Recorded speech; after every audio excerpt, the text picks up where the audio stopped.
Isso é uma coincidência imensa que agradeço, em primeiro lugar, antes de falar da coincidência, ao convite do meu amigo José Alves, na Unicamp, que está em Nova York neste momento, mas nós estamos felizes aqui, apesar disso. E também a própria CPFL e a TV Cultura, que gentilmente renovam este convite para poder vir falar num espaço tão especial, tão agradável, que é este café filosófico. A coincidência é que ontem Shakespeare estava de aniversário. 23 de abril, dia de São Jorge, para quem é devoto. É o aniversário, nós não sabemos exatamente o dia que ele nasceu, mas sua certidão de batismo registra 26 de abril, pela prática, 2 ou 3 dias antes. Então, provavelmente ele nasceu no dia de São Jorge, mas morreu no dia 23 de abril também. Mesmo dia em que, 23 de abril de 1616, que morreu Cervantes. Só que a Espanha seguiu o calendário gregoriano e a Inglaterra não.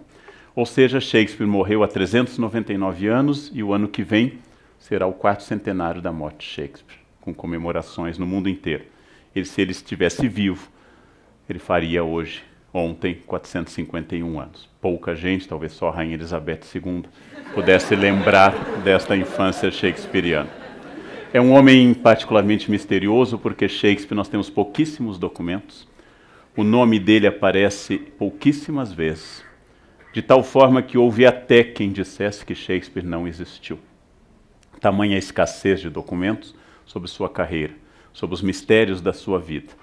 Foi muito moda no século XIX dizer que Shakespeare nunca existiu, que talvez tenha sido um codinome de Francis Bacon ou de outro intelectual, porque se dizia como um homem que não fez universidade, um homem que nunca saiu da Inglaterra, pudesse escrever sobre a Itália, sobre a Alemanha, sobre a França, sobre a Espanha, sobre a Sicília, com tanta propriedade, sem nunca ter feito uma faculdade. Como um homem podia ser tão original sem nunca ter feito nenhum destes cursos superiores? A minha resposta é exatamente a mesma que a maioria dos amantes de Shakespeare dá. Ele é original porque ele nunca fez uma faculdade. É isto que torna Shakespeare original. Se ele tivesse sido formado pela Universidade do século XVI, Oxford e Cambridge, ele seria um intelectual acadêmico, falante de latim, dominando as línguas clássicas, seria voltado a reuniões de departamento, ele preencheria relatórios CAPES, ele estaria inserido no mundo acadêmico e não produziria nada de útil, de bom ou de significativo para o resto do mundo. Na verdade, é não ser universitário que explica a originalidade shakespeariana. Grande parte dos grandes intelectuais que mudaram o planeta, como Franz Kafka, não passaram pela universidade. Ainda que a universidade seja um grande celeiro também de intelectuais muito produtivos. Há mistérios profundos sobre a vida de Shakespeare, se ele era um criptocatólico ou um anglicano, se era um católico aparente, já que ele fala muito bem da Igreja Católica. Sobre a sua sexualidade, provavelmente ele gostava de homens e de mulheres, e também sobre os anos perdidos em que ele estava, principalmente entre 1582, 90 e outros mistérios variados sobre a sua vida e sobre a sua aposentadoria. Pai de 3 filhos, casado, casou-se com uma esposa já grávida, teve pouco contato com ela depois, ficou quase 20 anos em Londres e voltou e se aposentou. E está enterrado em Stratford, na Inglaterra, onde o ano que vem seu túmulo será alvo de peregrinações. O túmulo dele nunca foi mexido porque tem uma maldição no túmulo. Quem mexer no túmulo está amaldiçoado. Dizem que está sobre o corpo dele a sua 38ª peça inédita. Então há um mistério no ar. A peça que nós vamos tratar hoje é um dos livros mais importantes da nossa tradição literária. É uma peça do modelo de vingança que a gente chama da típica comédia espanhola, apesar da origem dessa peça ser um texto dinamarquês de Saxo Grammatic sobre o príncipe Hamlet. Passa-se na Dinamarca, país que no passado havia invadido a Inglaterra. Passa-se em torno de um príncipe Hamlet que volta dos seus estudos, junto ao seu tio Cláudio, que acaba de casar com sua mãe viúva Gertrudes, celebrando o casamento sobre ainda o espírito da morte do seu pai, também chamado Hamlet. Trata da sua namorada, de uma situação um pouco ambígua, que é Ofélia. As duas personagens femininas, Gertrudes e Ofélia, são relativamente fracas na peça, ao contrário de outras peças, de um cortesão chamado Polônio, do seu filho Laertes, ele também é o pai de Ofélia, de amigos como Horácio e de pessoas ao redor da corte, como Rosencrantz e Guildenstern. A temática clássica de Shakespeare, de toda a tragédia grega, é chamada hybris, o desequilíbrio, ou seja, um acontecimento que detona um período catártico de transformação. É Édipo, de Sófocles, descobrindo que casou-se com a mãe e matou o pai. É Antígona querendo enterrar o irmão. É Medeia descobrindo, isso era terrível na Grécia Antiga, que seu marido a trocou por uma mais nova. Isso acontecia na Grécia Clássica, era um horror absoluto. É isso. E Shakespeare trabalha com o mesmo princípio da tragédia grega. Há uma híbris, um desequilíbrio, um rei foi morto. Há algo estranho nisso, um outro assumiu o poder de forma ilegítima e a ordem tem que ser restaurada. Poder, legitimidade, dever e vingança. A peça trata muito da questão política central em Shakespeare e nós a lemos por um diapasão existencial porque temos outra leitura. A peça Hamlet é uma peça clássica. Do ponto de vista pessoal, é provável, digo a vocês, que seja a peça que eu mais tenha lido a minha vida inteira.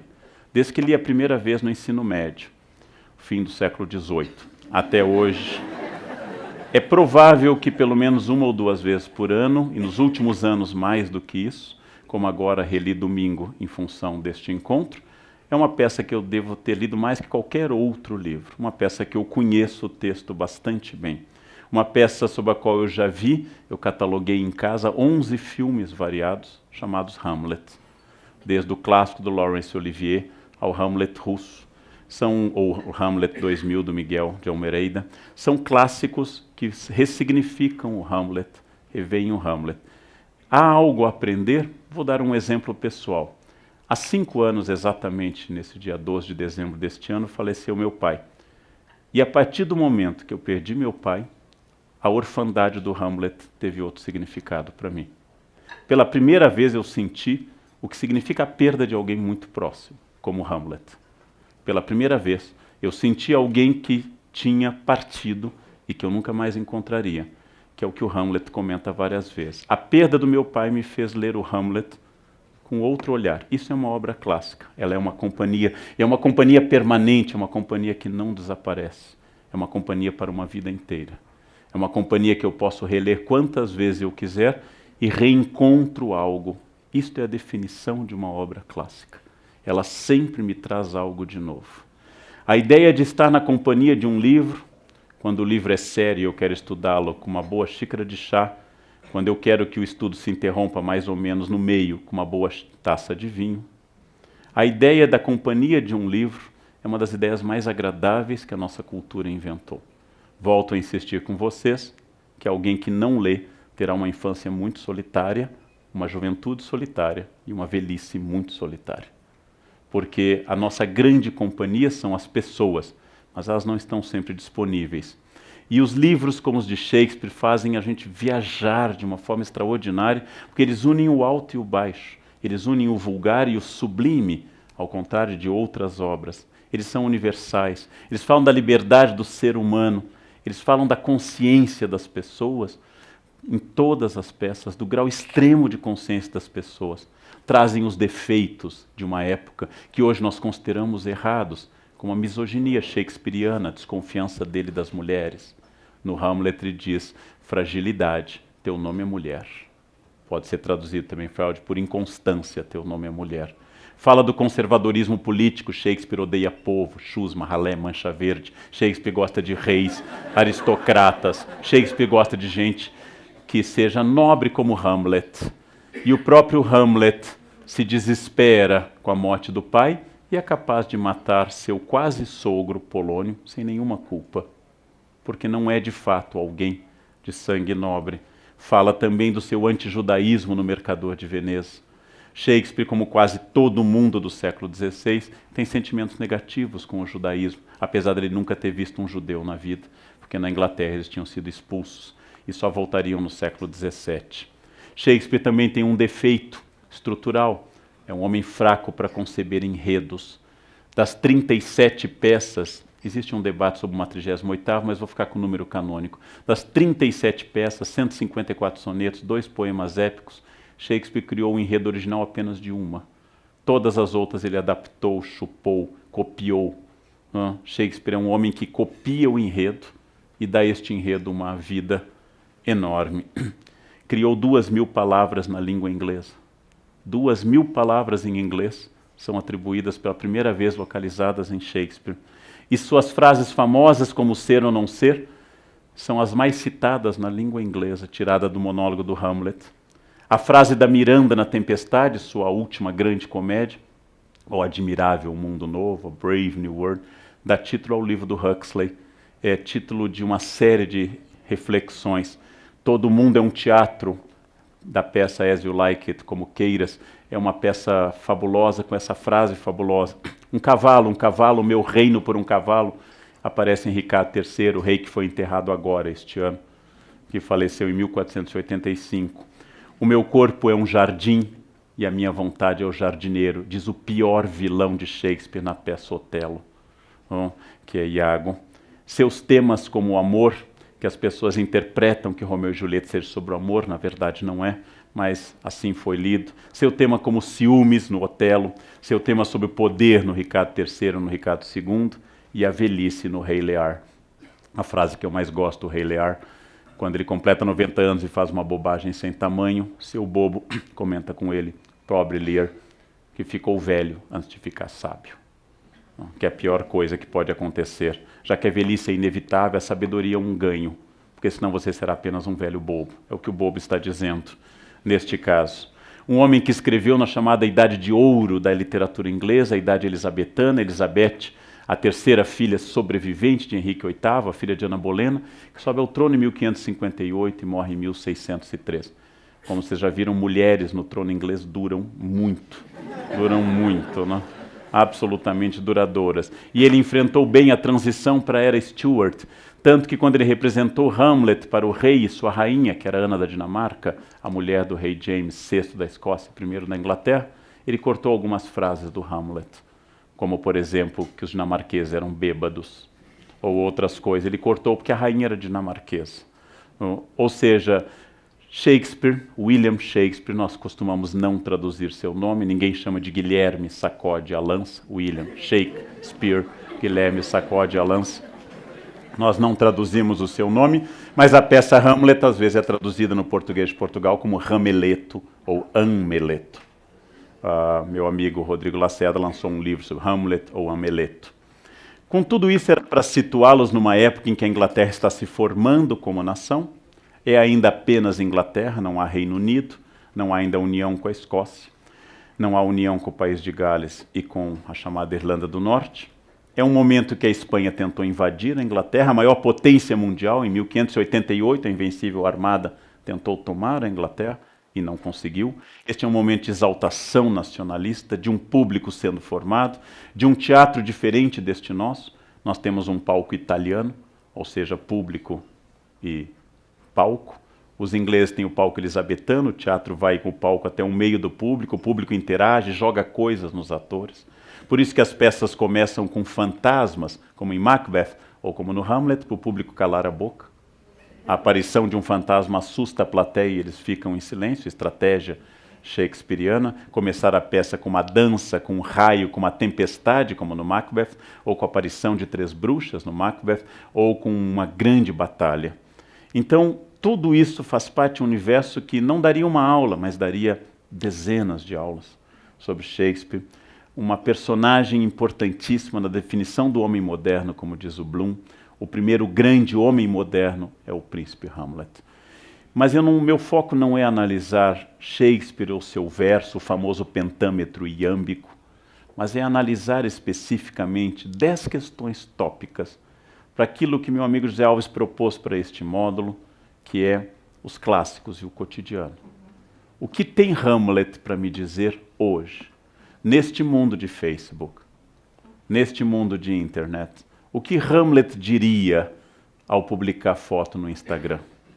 Qual seria a relação do príncipe com este mundo? Qual seria a relação do príncipe com o fundamentalismo em ascensão?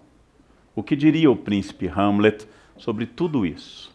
E eu destaquei 10 perguntas ao príncipe, que eu acho que ele responderá pela minha boca, e talvez não seja fiel a ele, mas ele também entenderia isso. O príncipe Hamlet é o primeiro homem moderno, é o primeiro homem em quem a metafísica não tem poder, apesar da peça envolver 3 aparições de um fantasma. Apesar da peça envolver discursos religiosos, como o enterro de Ofélia ser lícito ou não, sobre o príncipe matar ou não o rei Cláudio, com medo que matando ele vá para o céu já que estava rezando, mas é a primeira vez em que nós estamos diante de um homem que toma decisões a partir de lógicas e estratégias. O príncipe Hamlet é a primeira personagem que vive o príncipe de Maquiavel. É a primeira personagem objetiva. São 2 príncipes, o florentino do início do XVI e o inglês. Vamos datar a peça, segundo a maioria dos autores, por volta de 1600. A crença no poder do eu, da ação e da liberdade. A glória e a tragédia do nosso tempo, a glória e a tragédia do nosso tempo é exclusivamente a nossa crença profunda no eu. E o primeiro ser que proclamou o eu como elemento fundante do mundo, ou seja, que pena que eu tenha que consertar a... Acho que o microfone está indo e voltando.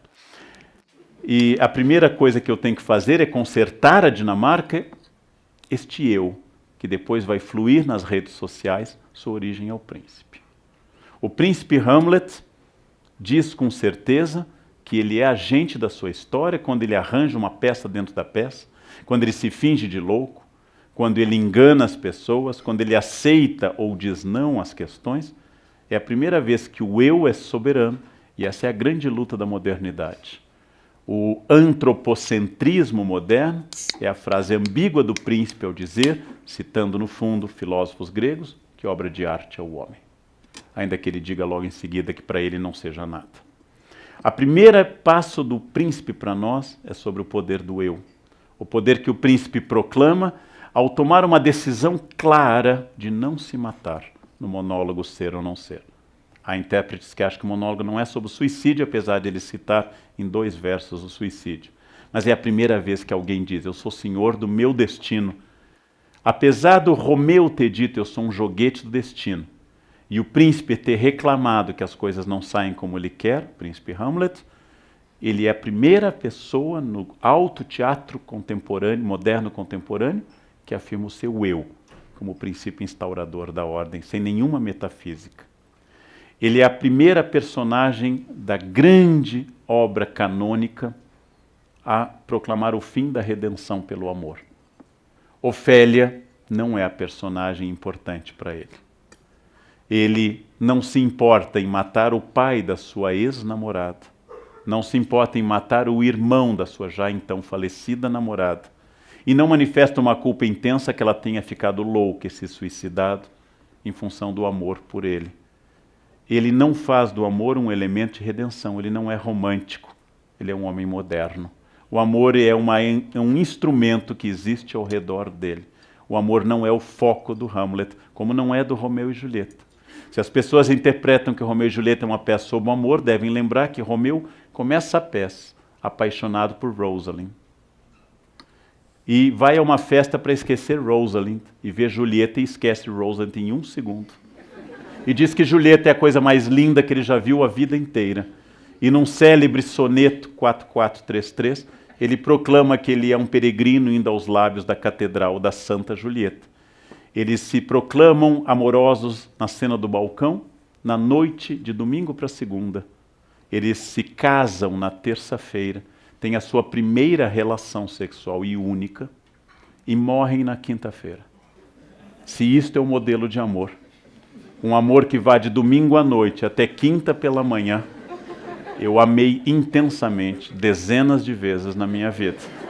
Então, a ideia que nós fazemos de que Romeu e Julieta esteve sobre o amor é a ideia romântica, a ideia do século XIX.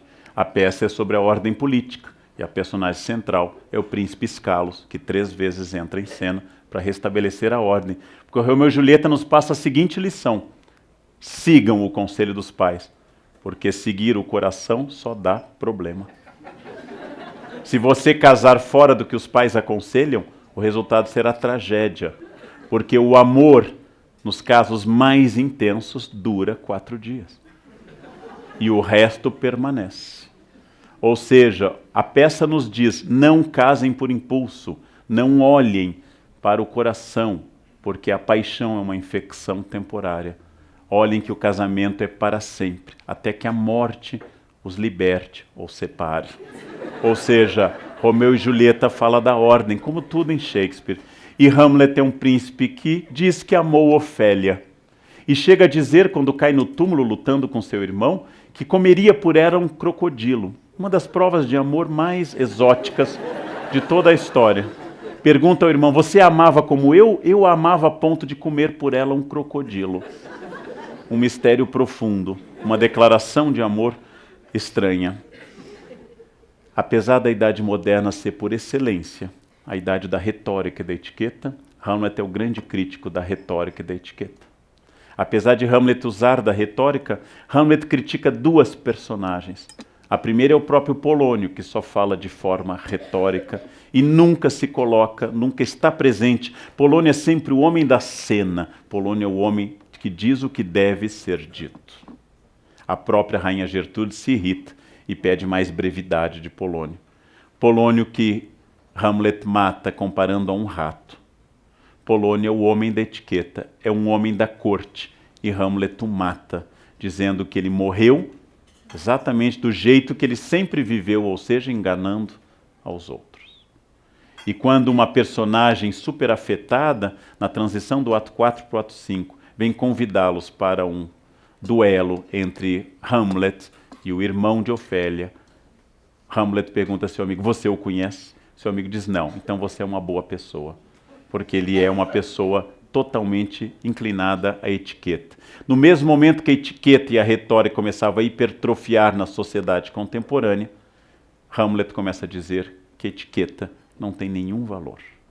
Que o importante é o que você é e não o que você aparenta, apesar de Hamlet dominar a retórica. Outro elemento importante, que eu chamei de 4º elemento, Hamlet é o anti-Facebook. Hamlet não só não é feliz, como não faz questão de parecer feliz. Hamlet nada publica ao estilo almocei, tá sol aqui, e jamais diz kkkk. Hamlet é melancólico. Hamlet se veste preto e anuncia que o preto é a cor que reflete melhor o estado da sua alma. E quando dizem que a sua melancolia é uma doença, porque no 16 a melancolia é um humor, uma bilis que entra nas pessoas, ele diz no ato 2, na cena 2, eu podia ser livre numa casca de noz. Não importa onde eu esteja, o importante é a minha consciência. Hamlet tem uma consciência brutal, e quem tem consciência brutal não sorri o tempo todo, não publica o tempo todo, não bate foto de tudo, e não compartilha cada micromovimento da sua vida medíocre, para que o mundo faça, curtir, e os outros respondam kkkk. Porque essa fascinação contemporânea pelo potássio, o K, ela é obsessiva e estranhíssima. Hamlet não faz questão de esconder que é melancólico. Hamlet não pertence à geração que acha que ser feliz é uma obrigação. Hamlet certamente acharia que os otimistas são mal informados. Você acha que o ano vai melhorar no 2º semestre? Faltam-lhe informações. Você acha que a partir de agora a economia se acerta? Você está fora da realidade. Hamlet anuncia que, tendo consciência do mundo, é muito difícil a ele viver feliz, apesar de ele cultivar valores como a amizade. E no início da peça, uma ligação evidente com a sua mãe, que vai levar Freud a identificar nele certo complexo de Édipo. Bloom, especialista em Shakespeare, acha um absurdo ler Hamlet à luz de Freud. Ele acha que a gente deve ler Freud à luz de Shakespeare, porque a gente deve ler o menor pelo maior, e não o maior pelo menor. Bloom gosta mais de Shakespeare do que de Freud. Além de ser melancólico, triste, além de ser uma personagem que não tem a necessidade de demonstrar felicidade, ele é uma personagem que trabalha um tema muito clássico, que é a vanitas, ou seja, a vaidade. diz na Bíblia, vaidade das vaidades. Tudo é vaidade. E este é um tema medieval clássico que ressuscita na Idade Moderna. A cena mais impressionante sobre a Vanitas é quando ele enfrenta a única personagem de uma peça de 5 atos, que o enfrenta de igual para igual, que é o coveiro. É a única personagem que não cede à argumentação dele e faz piadas com ele. Faz uma piada que tinha muito sentido em 1600. Mandaram o jovem príncipe Hamlet para a Inglaterra. E Hamlet pergunta, por quê? Porque enlouqueceu. E na Inglaterra ninguém notará a diferença. Então, é uma piada de 1600. Quando os coveiros mostram os crânios e ele encontra o bobo da corte, Yorick, que o colocara nas pernas, ele escreve, tradução da Ana Amélia, mais um, talvez o crânio de um advogado. Onde foram parar seus sofismas, suas cavilações, seus mandatos, suas chicanas? Por que permite agora que um patife estúpido lhe arrebente a caveira com essa pá imunda e não o denuncia por lesões corporais? No seu tempo, talvez este outro sujeito tenha sido um grande comprador de terras, com sua escritura, fianças, termos, hipotecas, retomada de posse. Será isso a retomada final das nossas posses? O termo de todos os nossos termos será termos a caveira. Ou seja, ele está dizendo aquilo que a Igreja diz toda a Idade Média, demonstrando sua ligação com uma tradição religiosa também estoica. Ao final, se você se hidratar todos os dias, se você passar hidratante diariamente, será um cadáver bem hidratado, porque todos morrerão. Os que tiverem botox, os hidratados, os maquiados, os maracujás de gaveta, todos morrerão. Porque todos que estão nessa sala, é uma coisa que eu custo a revelar a qualquer público, um dia morrerão. Todos que estão nessa sala morrerão. E a Vanitas nos lembra a brevidade da vida. Se a vida é breve, se a vida é passageira, se a vida não tem um sentido imediato, e ele não tem certeza do sentido metafísico de que serve viver. É muito curioso, e eu coloco isso como 6º elemento tirado do Hamlet, que no Hamlet esteja talvez o primeiro núcleo da autoajuda contemporânea. Polônio, o homem vazio, Polônio, o homem da retórica, Polônio, o homem em que ninguém suportava seu jeito empolado. Polônio dá ao filho os conselhos mais sábios, práticos e diretos para a felicidade. Quando Laertes volta para estudar em Paris, Polônio lhe dá os seguintes conselhos que eu vou sintetizar da tradução do Milor Fernandes. Não expressar tudo o que se pensa. Ouvir a todos, mas falar com poucos. Ser amistoso, mas nunca ser vulgar. Valorizar amigos testados, mas não oferecer amizade a cada um que aparecer na sua frente. Evitar qualquer briga, mas se for obrigado a entrar numa, que seus inimigos o temam. Usar roupas de acordo com a sua renda, sem nunca ser extravagante. Não emprestar dinheiro a amigos, para não perder amigos e dinheiro. E por fim, ser fiel a ti mesmo, e jamais serás falso com ninguém. Estes conselhos, absolutamente lógicos, coerentes, é a primeira vez que a sabedoria é sintetizada em alguns versos. E é a primeira vez que alguém diz o princípio que no futuro se transformará na Gênese da autoajuda. Ser fiel a ti, seja fiel a você, e você será fiel a todas as pessoas. Essa é uma ideia muito interessante porque é enunciada pelo homem mais estúpido da peça, que é Polônio. Ou seja, ouça seus conselhos, mas não sigam sua prática. Ofélia tinha acabado de dizer ao irmão algo parecido. Quando o irmão lhe aconselha virtude, ela diz, mas não seja como alguns pastores, que aconselham virtudes aos fiéis, mas seguem outro caminho. Ofélia já havia advertido, porque naquela época terrível, alguns pastores diziam uma coisa na igreja e faziam outra atrás. Era um momento muito difícil, o fim do século XVI. Há um elemento fabuloso dentro do Hamlet que nos remete a um recurso que será muito usado, inclusive em novelas futuras, uma peça dentro da peça. A consciência da realidade, usando uma linguagem técnica, o signo do signo. O mundo do Hamlet passa a ser mais real, porque o mundo da peça é mais irreal. Colocar uma peça dentro da peça, um filme dentro de um filme. Colocar este tipo de representação é algo que reflete uma consciência de dois planos. Um plano que se aproxima mais do real e um plano que pretende ser mais interpretativo. Há uma consciência terrível nele, que é sobre a política. A peça, como tudo em Shakespeare, tem um viés político. A frase mais citada da política shakespeariana é quando o príncipe diz: há algo de podre no reino da Dinamarca. Hamlet sente que a corte está tomada pela corrupção. Hamlet não sabe bem o que fazer. Hamlet não pode se apoiar no tio, não pode se apoiar na mãe, não sente firmeza em Polônio, e são mandados a eles dois amigos, que são, na verdade, alcaguetes, Rosencrantz e o Guildenstern. Hamlet tem que dizer: há algo de podre no reino da Dinamarca. Diz o grande Harold Bloom, dos maiores especialistas em Shakespeare, nos seus 2 livros sobre o Hamlet. Um capítulo do livro Shakespeare e a Invenção do Humano, e outro que é um livro inteiro dedicado ao Hamlet, que é Hamlet, Poema Ilimitado, um trecho citado do Polônio. Diz Harold Bloom: foi a consciência que o envelheceu, a consciência catastrófica da mazela espiritual que assola o mundo, que ele internalizou e que não quer ser chamado a curar, tão somente porque a verdadeira causa de sua versatilidade é o impulso rumo à liberdade. Faz séculos, os críticos concordam que o maior apelo do Hamlet é o paradoxo. Nenhum outro personagem da alta tragédia parece tão livre, mas o mal de Elsinore é o mal de todo tempo e lugar.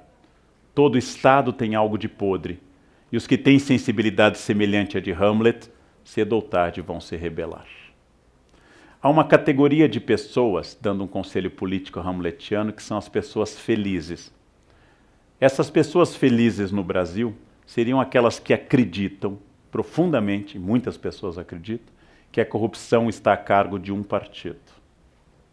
As pessoas que acham que a corrupção está a cargo de um partido e que bastaria tirar esse partido do poder para que o reino da justiça e da igualdade se instalasse no país, são pessoas muito felizes.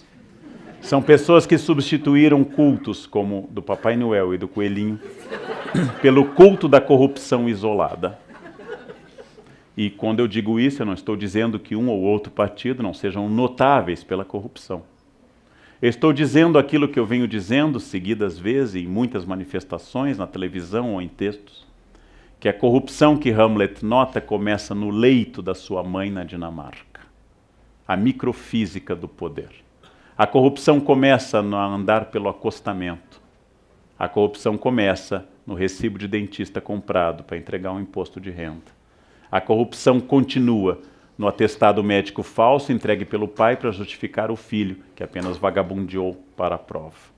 A corrupção continua com o colega, que na aula de ética política em filosofia assina a lista pelo colega, estudando Spinoza e a sua ética.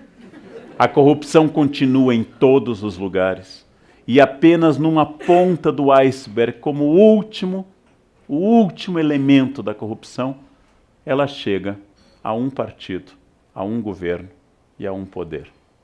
Se a corrupção fosse de um grupo, eu seria uma pessoa profundamente feliz.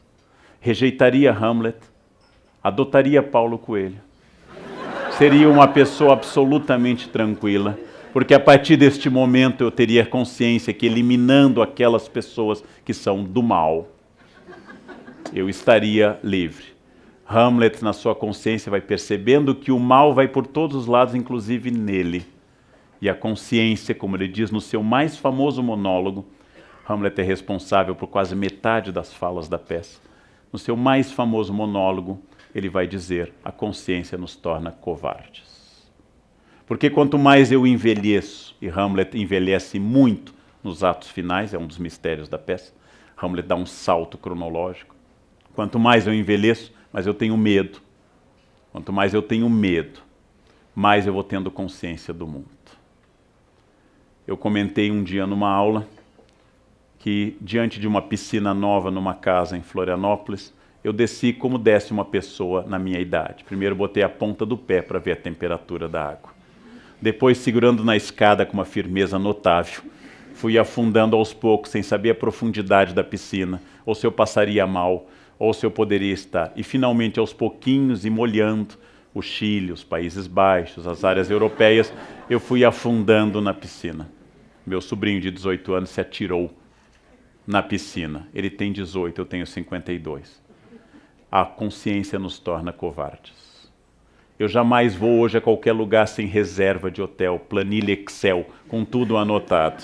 Eu não saio sem remédio, just in case, para isso ou para aquilo. Levo guarda-chuva, casaco, lenço.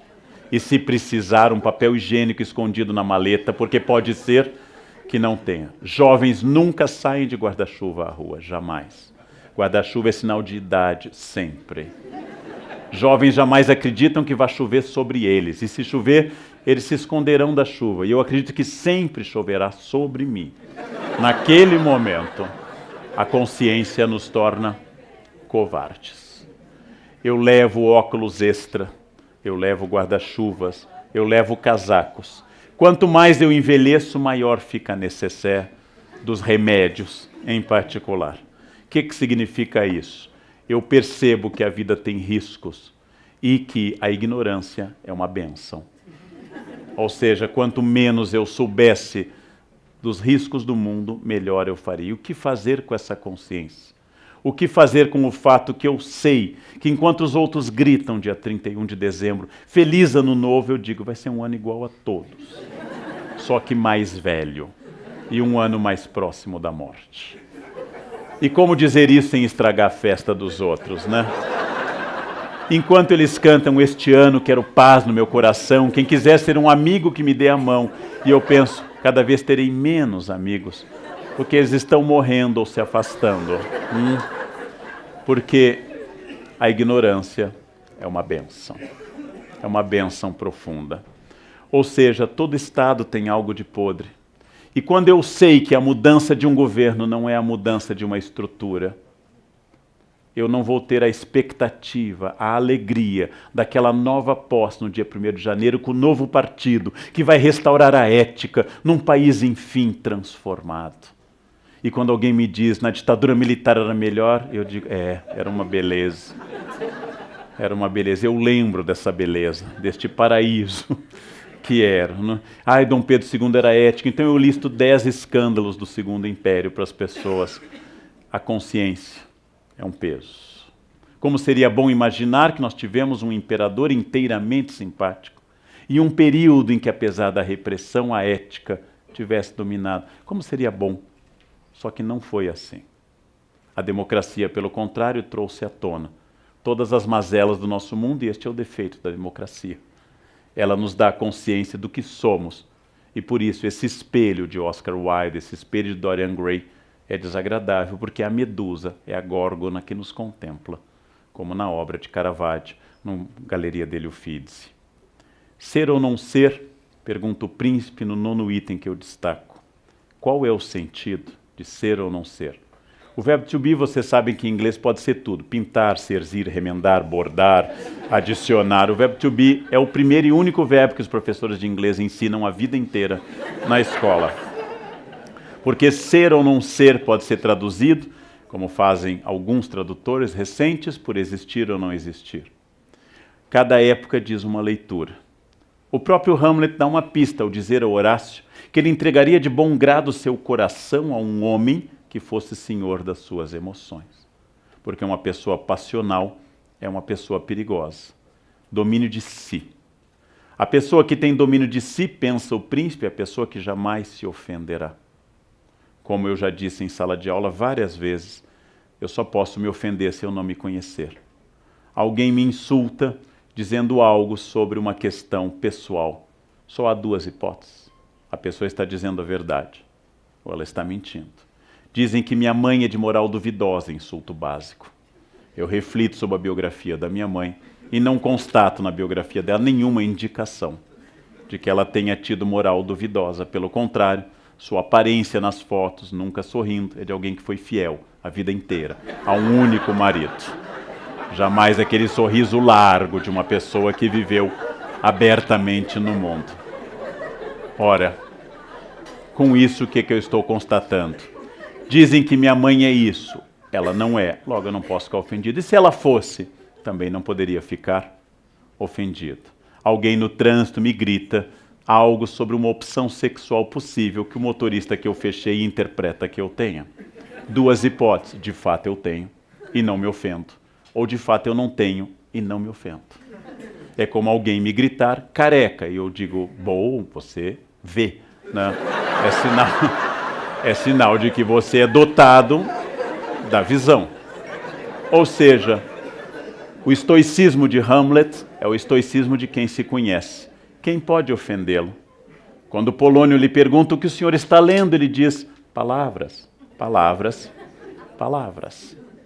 E o Polônio vai começar a perceber que, debochando dele, Hamlet não perdeu a razão, mas está num outro tipo de sabedoria. Um homem que domina a si é um homem a quem Hamlet entregaria seu coração. A consciência moderna nos leva ao grande mal da modernidade que ninguém resolveu, e Hamlet apenas destapou essa pequena caixa de Pandora, a solidão estrutural da consciência moderna. Somos seres solitários. Sempre fomos, mas a consciência coletivista medieval dava a sensação de uma cristandade no Ocidente, de uma unidade, de um Deus que por todos zelava, de uma sociedade igual religiosamente. A modernidade trouxe a diversidade religiosa e a diversidade política. O inferno, vai pensar Sartre no século XX, está nos outros, diz uma de suas personagens numa peça Entre Quatro Paredes. Sartre e Hamlet chegam à consciência de que eu estou inevitavelmente isolado na minha consciência.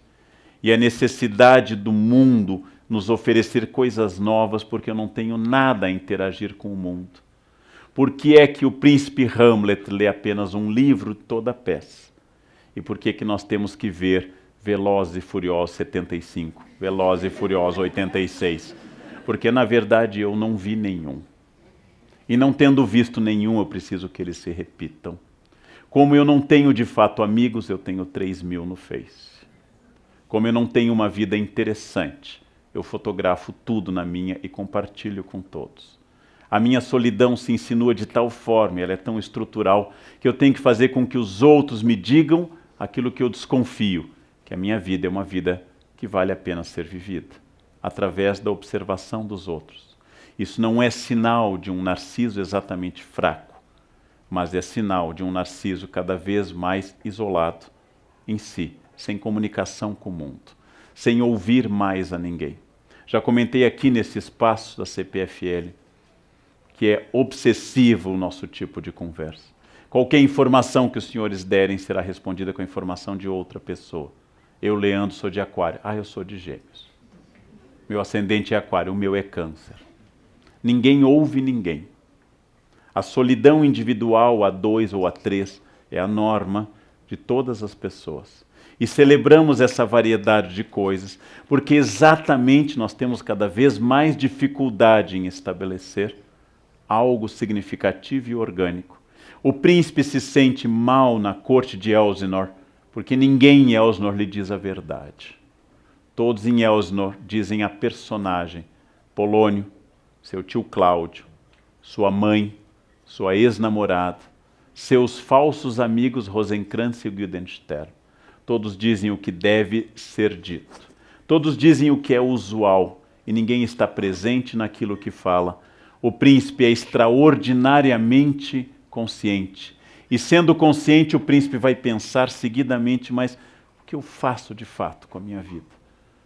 E como viver uma vida que seja orgânica, se todos os valores estão esgarçados?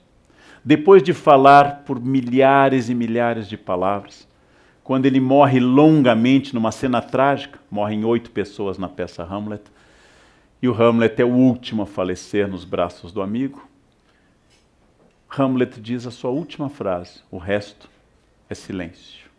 Porque depois dele ter dito tudo que é possível dizer, Hamlet não precisa dizer mais nada, porque agora o resto é silêncio.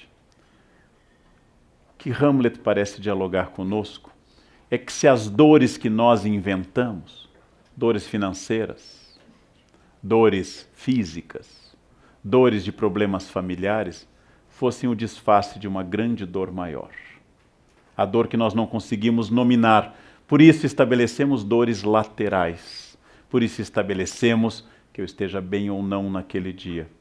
Hamlet diz exatamente que esta dor nasce do fato de que todos naquela peça, em quase 4.500 versos, estão dizendo a ele o que ele deve ou não deve ouvir, e não exatamente o que as coisas são. Hamlet objetivamente está olhando para o mundo e dizendo: quando é que haverá alguém que vai me dizer o que as coisas são? Quando alguém parará de dizer o que deve ser? Quando alguém parará de colocar fantasias? De beber muito, ele reclama da bebedeira da corte. De disfarçar sua dor. Quando alguém começará a estar presente naquilo que fala? Quando as pessoas começarão a ser e deixarão de não ser? Esta é uma pergunta muito dura de ser respondida. E como ela é muito dura, a maior parte de nós prefere não respondê-la. Como nós falamos muito, é provável que nós falemos muito, e todo instante, ao celular, no WhatsApp, porque nós não temos mais nada a dizer. E não tendo nada a dizer, eu preencho esse vazio insuportável com falas constantes. Hamlet nos convida a olhar, essa é uma cena que não está prevista na peça, mas assim foi interpretada desde o século XVII, a olhar para uma caveira. Quando ele faz o seu monólogo olhando para uma caveira. E perguntar decididamente, diante da morte inevitável, quem é que eu sou de verdade, quando os outros que eu acho, que me julgam pelo que eu devo ser, tiverem desaparecido. Por que é que eu não vivo desse jeito? Meu pai e minha mãe, Sartre chamaria má fé, Hamlet chamaria apenas Polônio, ou seja, a encenação, a etiqueta. Não, eu não posso fazer isso, o que minha família diria? Muito ou nada, mas igualmente irrelevante. Se a família apoiar ou criticar, você continuará sozinho. Mas como eu prefiro, ao invés de enfrentar a solidão da minha decisão, eu prefiro dizer que é uma opção por causa da minha família, dos meus filhos, meus vizinhos ou da minha fé, eu prefiro sentir-me vigiado do que me sentir sozinho. Eu prefiro me sentir protegido pela crítica do que largado pela indiferença. Esta é a pergunta central do Hamlet. O que eu responderia se nada fosse relevante a não ser a minha decisão e nada garantisse que essa decisão fosse correta? Quem eu seria se eu estivesse absolutamente só no mundo? Resposta do príncipe: você está só no mundo. Até porque sua vida será sempre solitária, com outros solitários ao seu redor, dando opiniões sobre eles, e você interagindo, dando opinião sobre si. E dizendo que você não toma essa decisão porque o outro é o obstáculo. Sartre, de novo, chamaria má fé. Eu estava lendo, relendo e refletindo sobre o que eu diria sobre esses itens, sobre o Hamlet, quando eu tive a oportunidade de ver tardiamente, não vi quando estreou, o filme Relatos Selvagens, do Zifron, argentino, de 2014. Filme brilhante, filme que eu recomendo a todos os senhores. 6 episódios curtos de vingança como Hamlet. 6 episódios em que 6 animais, enunciados nos créditos iniciais do filme, vão aparecer em 6 personagens. 6 episódios em que alguém decide. Por exemplo, no primeiro episódio, eu vou contar o filme. Quem não quiser ouvir, tape os ouvidos. Quem não viu, morra. Eu vou contar igual. No primeiro episódio, descobre-se que alguém reuniu num único avião todos os seus inimigos e decidiu jogar esse avião contra um casal que são seus pais, que só descobrimos nos créditos do filme que eram seus pais. Como seria interessante pegar um avião, juntar quem fez bullying comigo, vizinhos, alguns parentes, ex-maridos, ex-mulheres, ex-noivos, ex-noivas, gente que esteve comigo, gente que se recusou a estar comigo, alunos, eventualmente, um ou outro. Naturalmente nenhum meu, eu não colocaria nenhum. Né? Pessoas do meu mundo, uma ou outra síndica da minha existência. Se eu pudesse colocá-los num avião e jogá-los, o que diria Hamlet, relido à luz da nossa consciência contemporânea?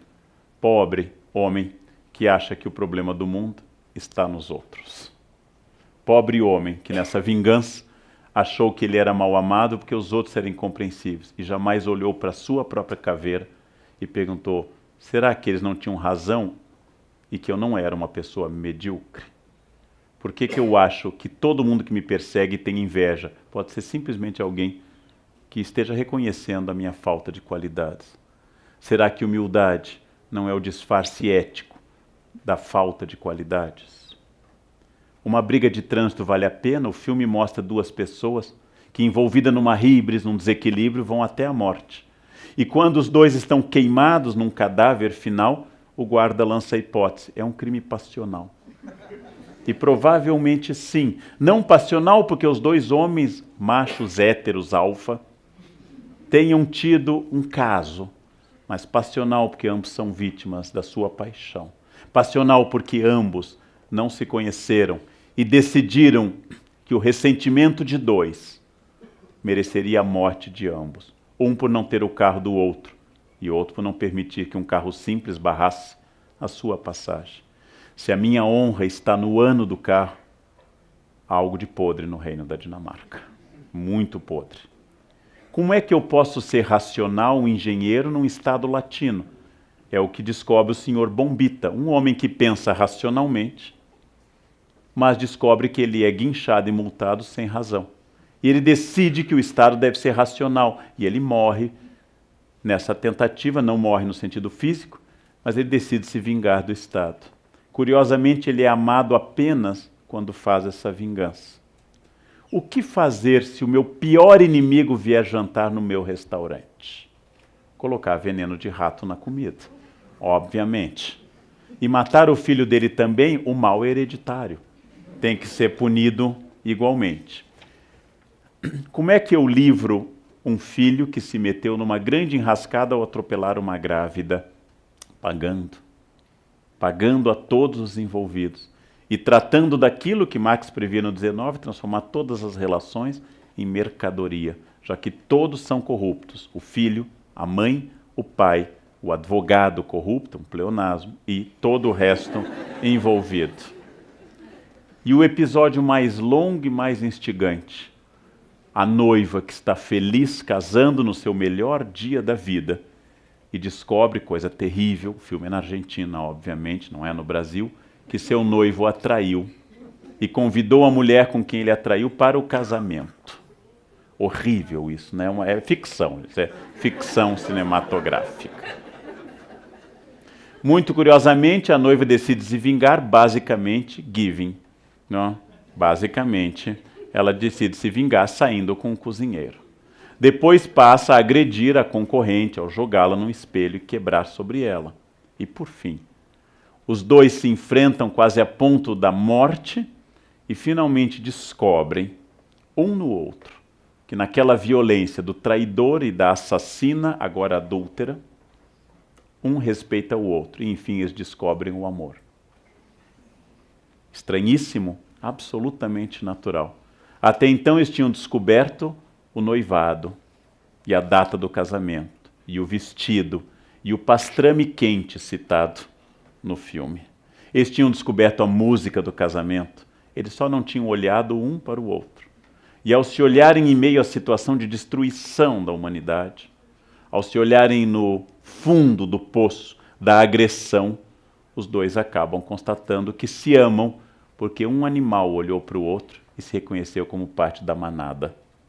Um parou de idealizar o outro e pela primeira vez sujos de sangue e quase mortos, eles descobrem que se amam, como o Sr. Bombita só é respeitado na prisão e como os dois homens do trânsito só se encontram e se amam quando se matam e na morte. Hamlet diria: às vezes é preciso matar 8 pessoas para que a corte da Dinamarca se veja. Às vezes é preciso apenas tentar matar o marido para que ele descubra que eu o amo.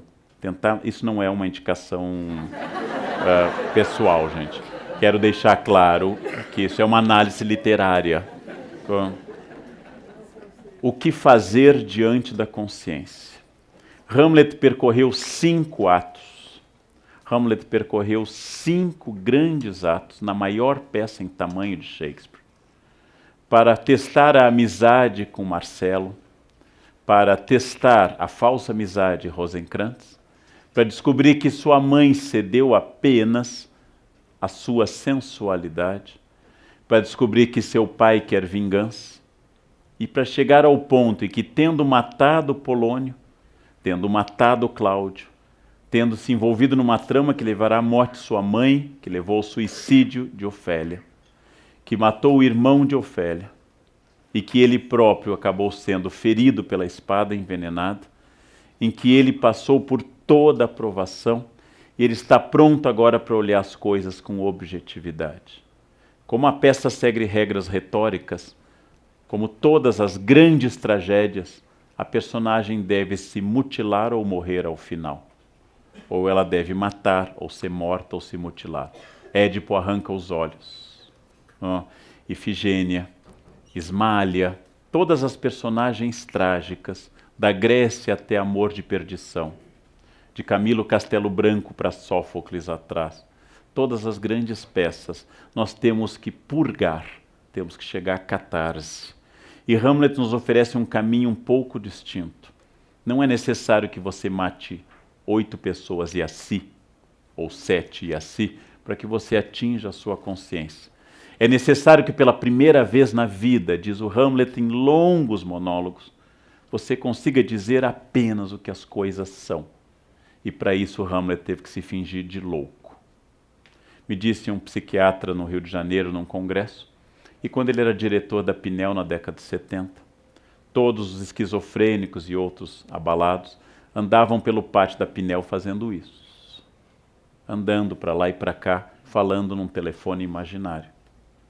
E ele descobriu que com a invenção do celular todos andam assim, que os esquizofrênicos apenas eram visionários do que seria neste momento.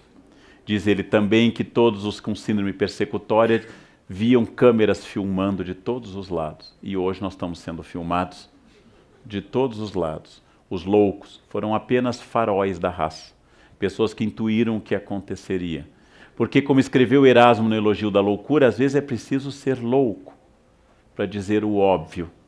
Às vezes é preciso ser louco para dizer que todos os problemas que nos são mostrados na televisão são problemas falsos, para que nós não vejamos os reais.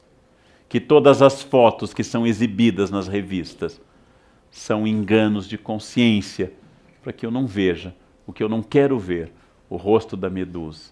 Que todas as festas são um barulho alto para impedir que eu expresse a melancolia densa e profunda da minha existência. E que quanto mais eu fotografar e passar adiante, comunicar, e quanto mais eu escrever potássio, potássio, potássio, é maior sinal que eu estou triste, triste, triste. Porque eu estou precisando que o mundo inteiro curta a vida que eu não estou curtindo. Que o mundo inteiro me diga como é legal a vida que eu próprio estou achando insuportável. E se muitas pessoas me disserem isso, eu consigo evitar que o resto seja silêncio. Eu consigo evitar a solidão.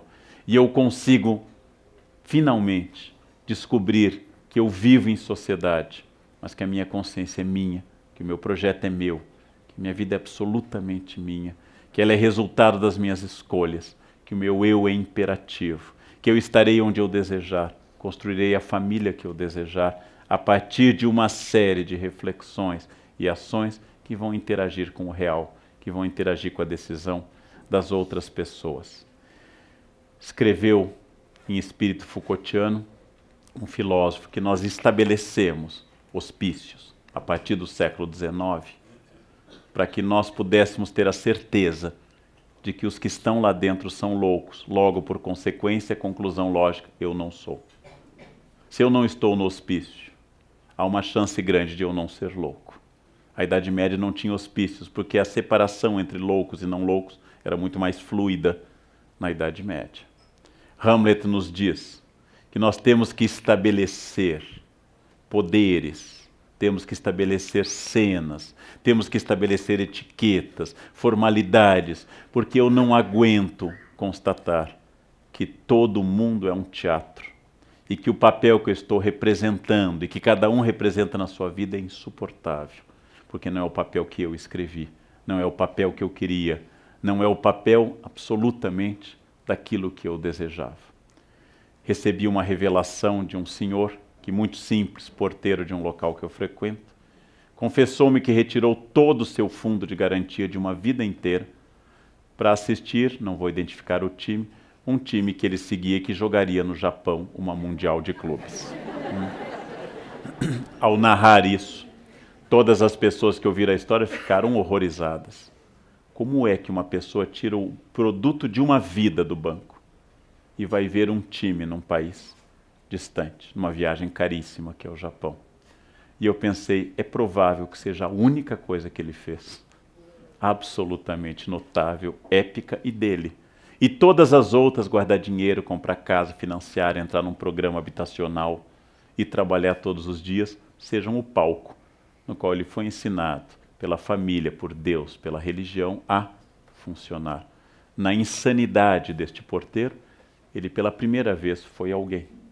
E quando ele tiver netos, talvez ele diga, a única coisa que ele fez a vida inteira, vovô tirou todo o dinheiro e foi ver o time ser campeão em Tóquio. Os netos não saberão, como ele não sabe bem onde fica Tóquio.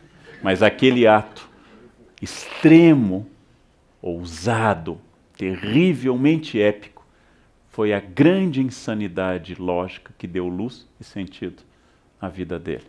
Hamlet está dizendo, quando todo mundo é normal, racional, equilibrado, poupa, tem plano de saúde, se veste equilibradamente, combina bege com marrom, azul marinho com azul celeste, usa sapato preto fechado. Quando as mulheres vão para a entrevista com colar de pérolas e tailleur, e os homens de terno escuro e gravata bordô. Quando todos dizem que querem contribuir para a empresa e querem dar tudo de si a nível de pessoa humana enquanto gente, para que essa empresa cresça. Quando todos publicam que são felizes, quando todos dizem sem cessar, esta é minha vida e minha vida é legal porque eu estou viajando, porque eu estou comendo este prato, vejam. Quando todos dizem a mesma coisa, eu preciso dizer que ser louco é a única possibilidade de ser sadio neste mundo doente. Quando todos dizem isso, eu tenho que ser o louco da corte, porque o louco da corte vai dizer, no final, que ele é o único que tem alguma luz de raciocínio e alguma luz de felicidade, mesmo morrendo. E é por isso que seu amigo diz ao final o melhor elogio diante do cadáver e um pouco antes da entrada do rei que restaurará a ordem na corte. Diz, bons sonhos, doce príncipe. Se tivesseis reinado, seríeis um grande rei. Hamlet não reinou, porque Hamlet chegou a um ponto tão grande de consciência e de sabedoria que Hamlet não precisou pegar a coroa para ser príncipe e senhor da sua vida. Hamlet foi o primeiro homem livre, autônomo, como diz Bloom, o primeiro homem moderno. E ele nos desafia permanentemente. Eu tive que matar toda a corte e morrer para chegar a isso. Que preço? Cada um de nós, eu em primeiro lugar, e todos vocês estão dispostos a pagar pela consciência de se tornar quem você é. Hamlet pagou um preço altíssimo. É um risco e um desafio. E um risco tão grande que é compreensível porque a maioria não queira dar este passo. Porque ser normal neste mundo é ser louco. E ser enquadrado neste mundo é, em primeiro lugar, ser alguém que serve para o palco alheio, para a peça escrita pelos outros, para o roteiro definido por terceiros, e ao final, como a morte é solitária, sem a palma de ninguém, apenas com uma biografia vazia e absolutamente infeliz. Hamlet morreu como um doce príncipe, tendo purgado do mundo todos que viveram papéis distintos. Um preço alto, épico, teatral e retórico. Nós podemos aprender com o príncipe a capacidade de viver numa casca de nós e descobrir que a felicidade, que a busca da consciência, que a crítica social, que a ação política, que o engajamento não dependem nem do lugar, nem da hora, nem do momento, mas apenas e exclusivamente daquilo que eu decida para aquela casca de nós onde ele encontra todo o universo. Todo o universo está contido na minha consciência, porque é a única coisa que eu tenho. eu sozinho, lendo um livro, ou eu trocando ideias como eu troco essa noite com os senhores, é um momento em que as nossas consciências se questionam, avançam. E eu posso dizer, muito longe do espírito da autoajuda que diz, aceite-se e você será feliz. É muito mais grave do que isso. É tente descobrir vagamente quem você é. Não? Então você não será feliz, mas sua consciência vai pelo menos fazer com que você não seja falso, vazio e comum. E que você pare de postar felicidade falsa, que não convence a mais ninguém há muito tempo, nem a você mesmo. Por isso que você passa cada vez mais horas postando ao celular, porque a dose da droga tem que aumentar à medida que o corpo resiste a ela. Hamlet está nos dizendo, digam ao celular, digam ao computador, digam ao emprego, digam à roupa, digam à família, digam à academia, digam a tudo, pelo menos uma vez na vida, quem é que manda? Porque até o momento são eles que mandam. Hamlet está dizendo, comece a fazer algo, porque se você não fizer, em breve o resto será silêncio. E esta é a lição do príncipe. E cada vez que eu leio o príncipe, eu me envergonho de ser muito menos do que a consciência dele é. Eu me envergonho de ainda ser tão social, tão enquadrado. Eu me envergonho de várias coisas e me alegro que aqui, na minha contradição, na minha hipocrisia, na minha absoluta mediocridade, eu consigo olhar para o príncipe e dizer, eu gostaria de um dia, ao envelhecer, pelo menos tentar ficar sábio. Ou seja, seguir o conselho do rei Lear e não seguir a paixão com que Otelo matou Desdémona, com que Macbeth matou seu rei, com que Romeu e Julieta se mataram sem querer e com que o Hamlet matou querendo, praticamente, todo mundo e ainda se orgulhando de que ele tinha atingido na morte a consciência final. E era isso que eu queria trazer do bom príncipe Hamlet para a nossa noite. O resto é silêncio. Muito obrigado, gente, pela atenção. Obrigado.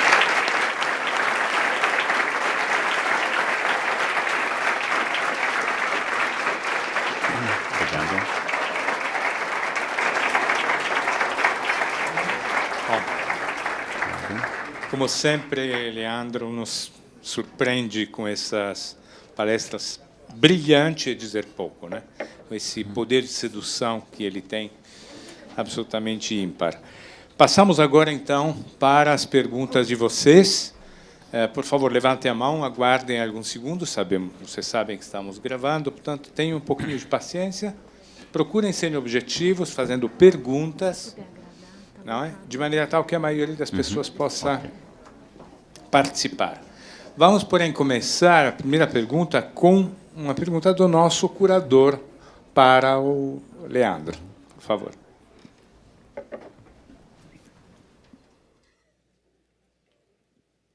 Boa noite, Leandro. Eu gostaria de agradecer a sua participação no ciclo do Café Filosófico. E a minha pergunta, a partir da sua exposição brilhante sobre Hamlet, é o que Hamlet poderia dizer sobre a política brasileira nos dias atuais? Diz isso e vai para Nova York, né?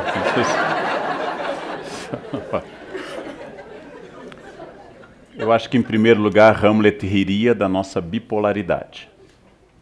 Nós estamos num momento de extrema burrice argumentativa. Ou você é uma coisa ou outra. Toda bipolaridade tem tratamento psiquiátrico, gente. O meu grande drama com a política atual é a pobreza da argumentação dos dois lados. Do esgotamento argumentativo dos dois lados. A constatação de que há algo de podre no reino da Dinamarca ou no reino de Brasília. É uma constatação dura de todas as épocas. A nossa capacidade de ouvir está muito baixa.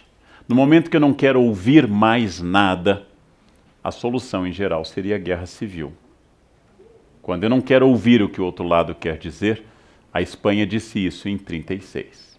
Então nós vamos dividir o país ao custo de talvez 1 milhão de mortos. A guerra civil é o encerramento do diálogo. Nós somos uma sociedade complexa e variada, somos uma sociedade com várias virtudes e vários defeitos, e a primeira condição seria ouvir.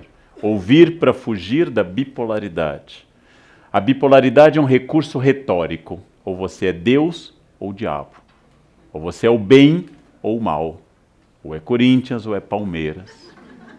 Ou é Petralha ou é Coxinha. Essa bipolaridade, a esperança que eu passo a vocês é que ela é tratável. Há medicação para isso. Ela se resolve relembrando os objetivos em comum da grande política e não da política partidária.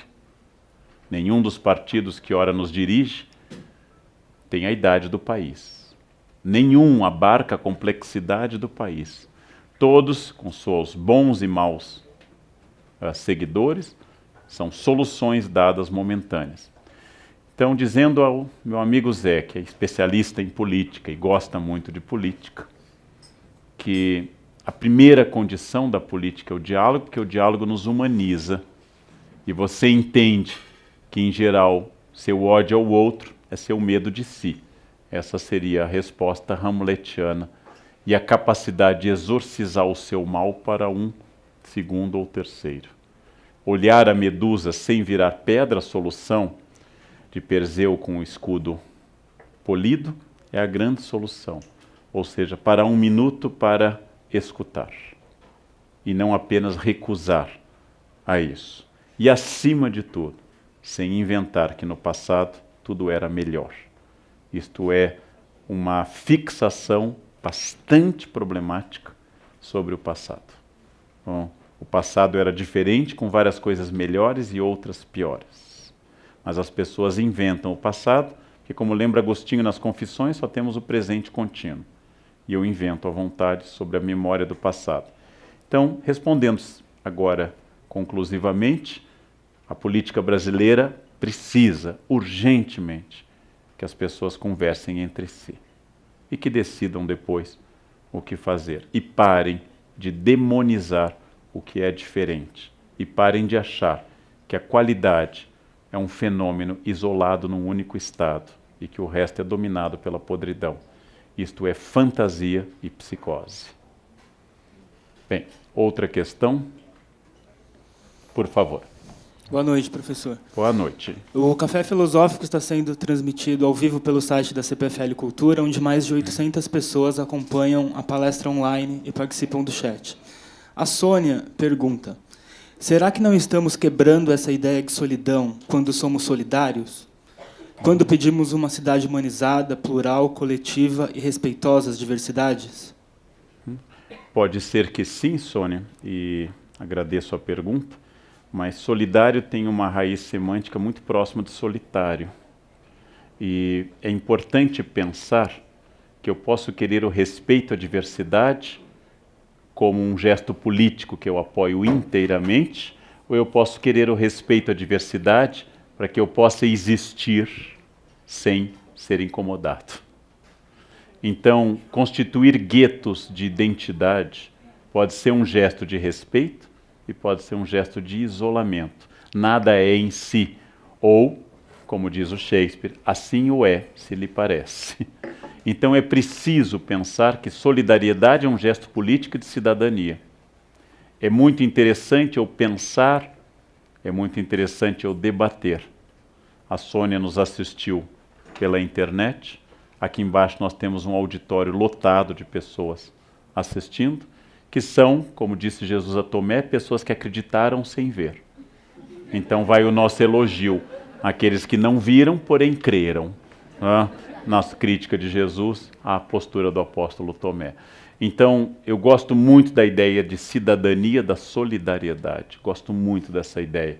Mas temo que o discurso contemporâneo tenha a ver com uma prática norte-americana, que se eu tiver no Supremo Tribunal Federal um negro, uma mulher, uma lésbica, um gay, um heterossexual, um branco, um loiro, um raquítico, um anêmico, um chinês, eu garantirei a democracia, como se qualquer um desses não fosse apenas um ser humano. E como se eu pudesse garantir a democracia pelo mosaico.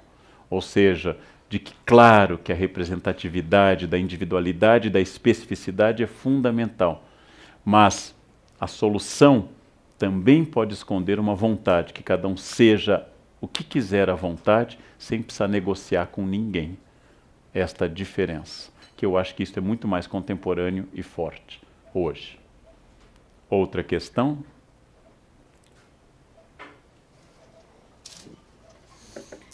Aqui ainda sobre a questão da internet, tem uma pessoa que, infelizmente, não se identificou, mas ela pergunta se as redes sociais potencializam o poder do eu. Uhum. Algumas pessoas apelidaram o Facebook de a revista Caras do Povo Não Famoso, porque o sonho de todas, segundo ele, é fazer sucesso algum dia. O que você pode falar sobre isso?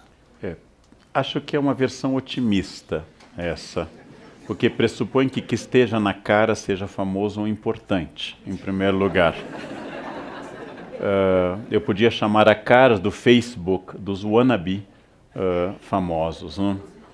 Na verdade é uma injustiça com a fama e com a caras, né? Nos dois casos. Eu acredito que nós estamos gritando desesperadamente para sermos observados. Eu acredito que nós nos sentimos muito solitários. Eu acredito que potencializamos o eu, mas atomizamos, se preferirem a metáfora física, ou capilarizamos, se preferirem a metáfora biológica. Nós temos desde a invenção da imprensa, século XV, na Alemanha, a invenção da grande imprensa de jornalismo, século XIX para o XX, a televisão no século XX e o rádio no século XX, nós temos um crescimento gigantesco da capacidade de comunicação com o grande público. Ainda estamos lidando com estes fatos, mas sem sombra de dúvida, as pessoas estão dando opinião sobre tudo e esse é um bom exercício. A minha pergunta é se alguém está ouvindo a opinião alheia, se alguém está lendo a dos outros. Se eu tiver 35 grupos de WhatsApp, família, amigos, emprego, festa, etc. Se eu tiver 3 contas de Instagram, se eu tiver 4 perfis no Face, inclusive um fake para sacanagem, se eu tiver tudo isso, quem que eu estou lendo de fato, se todo o meu tempo é consumido pela atualização dessas questões? Eu, como pessoa mais velha, assisti ao nascimento do celular, assisti ao nascimento do computador pessoal, vi tocar o primeiro celular em sala de aula. Os jovens não sabem disso, mas não havia celular antes. Eu sei que essa ideia é uma ideia muito extraordinária. E como me dizem algumas alunas, não posso desligar, professor, eu tenho filhos. Como será que nossas mães nos criaram sem o celular? Ou seja, minha preocupação não é com a tecnologia. Eu uso o celular e gosto muito, e ele é muito útil, ele resolve muitas coisas para mim. A minha preocupação não é tirar ou reforçar o celular. Isso é secundário, isso é uma pergunta secundária. A minha preocupação é quem sou eu que preciso estar presente com tantas personagens, em tantos espaços, para que tanta gente me veja. Quando eu falo, às vezes, na televisão, e essa televisão tem interação via redes sociais, eu tenho a sensação que ninguém escuta. Eu tenho a sensação que muitos telespectadores estão casados comigo, não me escutam e não temos sexo. Ou seja, é um casamento absoluto. Eu tenho a sensação que cada um emite a sua opinião imediatamente quando identifica que eu disse alguma coisa. E graças a isso, ficam mandando mensagens. A participação é muito boa. E quando eu escuto e interajo, ela é fundamental. Nós temos a chance de uma virada, vou usar uma palavra mais difícil, epistemológica no século XXI, em que o conhecimento atingiu um novo patamar de validação. Temos a chance, mas isso ainda não ocorreu. Nós não estamos mais brilhantes ou mais produtivos do que há 30 anos. Apenas estamos incrivelmente mais ocupados com o mundo virtual. Eu saí com uma profissional de arquitetura que fazia um trabalho para mim e ela sentou comigo para jantar e discutir um problema de reforma e ela atendeu o celular. Eu fiquei esperando, certamente era algo grave. Continuamos a conversar, ela atendeu novamente. Eu esperei, certamente era algo gravíssimo que impedia a nossa reunião. Na terceira vez tocou o celular dela, era eu ligando para ela e dizendo a ela: já que você prefere pelo celular, vamos ter nossa reunião assim. E tivemos, e foi uma reunião produtiva. E o celular dela não tocou mais, porque nós tivemos. É uma questão de escolha. Me preocupa que a realidade virtual se sobreponha à realidade real. Me preocupa isso, mas é provável uma preocupação de idade, não seja uma preocupação de crianças ou jovens, que isto vá passar. Me preocupa que realmente a fala reflexiva, que é o tom da fala do Hamlet, tenha desaparecido e a fala informativa esteja dominando. Como diz num filme sobre a dificuldade de Shakespeare, o problema de Shakespeare é que ele nunca diz vai dali para lá. Shakespeare diz, toma das asas de Mercúrio e passa deste ponto àquele outro onde o sol se põe. As metáforas, as interpolações, os adjuntos, os apostos, os vocativos shakespearianos tornam complicada a frase reflexiva, porque a frase reflexiva pressupõe pensar no que eu estou dizendo. E quando eu penso no que eu estou dizendo, curiosamente, eu digo menos, porque é muito mais significativo. Quando eu não penso no que eu estou dizendo, eu digo mais coisas, porque elas perderam o sabor e se tornam como num quilo. Apesar do restaurante por quilo ser uma maravilha, que reduziu todos os alimentos ao mesmo sabor. O chuchu, a vitela, o purê, o milho, a alface, todos têm o mesmo gosto. E se não tem as 11 quando são colocadas as 3, certamente tem o mesmo sabor, as pessoas põem um pouco de cada, como se fizesse qualquer diferença. O frango, o peixe ou a carne, e escolhem a ervilha, como quem escolhe pérolas, uma por uma, e colocam delicadamente no seu prato. E eu fico pensando, é tão sem graça essa comida, que eu tenho que ter muito cuidado ao comer, para me sentir comendo alguma coisa. Ou seja, quando eu não tenho sabor nas coisas que eu vivo e faço, eu multiplico as coisas que eu vivo e faço. E falo mais, e saio mais, e faço mais festas, e tenho mais amigos, e viajo mais, e não paro de viajar, porque como eu não consigo estar comigo, eu quero estar em todos os lugares do mundo, porque eu não tolero estar na minha casa, ou pensativo. Então eu tenho que estar no estresse do aeroporto e visitando. Você foi à Argentina? Fui, já fui a Buenos Aires, já fui a Equador, mas você conhece Salta? Ai, Salta eu não conheço, então vamos a Salta neste momento. Agora eu fui a Salta. E a Patagônia? Você conhece a Patagônia? Não. E Mar del Plata? Ou seja, é uma vida para rodar, rodar, rodar, até que eu fique tão tonto que eu perca a consciência de mim mesmo. Por isso que nós viajamos mais do que jamais viajamos no passado, porque nós não estamos vendo mais nada. E batemos fotos que vão para o computador e não vão ser vistas por ninguém.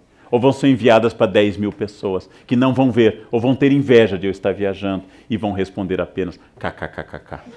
Ou seja, este é o vazio que o Hamlet estranharia, já que o Hamlet faz toda a peça dele, a mais reduzida de todas, num único espaço da corte, num único espaço de Elsinore, em salas do palácio. E dali apenas eles falam de uma viagem à Inglaterra de navio e falam de uma ida a Heidelberg, uma ida a Paris, mas toda a peça se passa ali, porque a casca de nós do Hamlet é suficiente reinado, é suficiente para ele. Outra questão, por favor. Boa noite. Boa noite. Eu gostaria de perguntar se você acha que a tomada de consciência do Hamlet faz com que ele perca o medo da morte, e se você acha que a nossa sociedade se esquece um pouquinho desse fato que nós vamos morrer. A pergunta objetiva seria por que ter medo do que é inevitável? Como eu não posso ter medo do pôr do sol, eu não posso ter medo da morte. Não adianta eu dizer, acho que amanhã o sol vai nascer. Eu não posso ter medo daquilo que, independente da minha vontade, vai ocorrer. Então, a morte é absolutamente estranho, o medo da morte.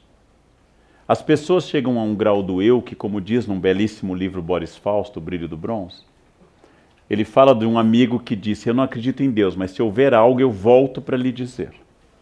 Ou seja, talvez não exista um Deus, mas o meu eu existe, e ele vai sobreviver na eternidade e vai voltar. É uma crença de que o meu eu é mais forte até do que Deus. É interessante isso.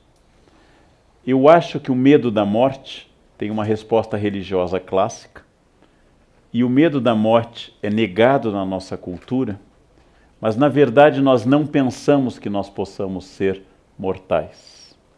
O fato de que cada vez mais nós queremos prolongar a juventude é um momento histórico muito específico. Ou seja, o fato de que a velhice seja tida como um defeito e não como um estágio apenas da existência, é um fato muito contemporâneo, desde a ascensão da juventude a partir da década de 60 do século XX. O fato de que os jovens dominam uma tecnologia que os mais velhos não dominam, e pela primeira vez na história, os mais velhos não são os detentores do saber da tribo, mas os mais jovens, faz com que nós, inclusive, nos submetamos a coisas absolutamente estranhas para parecermos jovens. Eu tenho colegas da minha faixa etária e alguém os chama de senhores. Ai, vai parecer que eu sou velho. É sempre uma questão de comparação. Se eu vou me comparar com uma planária ou com a pirâmide de Kelps, para saber se eu sou velho ou se eu sou jovem. Como eu já cumpri mais da metade da existência, dizer pelo menos que eu sou uma pessoa experiente é justo. E é inevitável que assim seja. Mas o que eu quero dizer é que o medo da morte é sinal de falta de conhecimento. A grande sabedoria de vida é a preparação para aquilo que vai dar sentido a tudo que eu fiz, que é morrer. Quando eu morrer, eu terei dado sentido a tudo que eu fiz. E poderei dizer, quiçá, o que disse Gandhi, um pouco antes de ser assassinado, em janeiro de 48. Qual mensagem o senhor deixa para a Índia? E ele responde, a minha mensagem é a minha vida. Esta é a grande questão. A morte é inevitável. Ter medo dela é absolutamente estranho. Ah, eu tenho medo, vai morrer igual. Ah. Bom, se você acha que deve se matar, seja discreto, não precisa ficar um local famoso nem jogar um avião.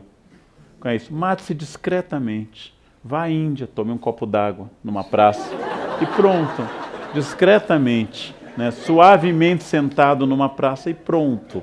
É isso, não precisa levar dezenas, porque a pessoa que quer se matar num local famoso ou levar um avião, mais 149 pessoas junto, é uma pessoa que não é um suicida, é um carente, é um narcísico, que quer dar um sentido glorioso à sua morte, já que sua vida não teve absolutamente nenhum.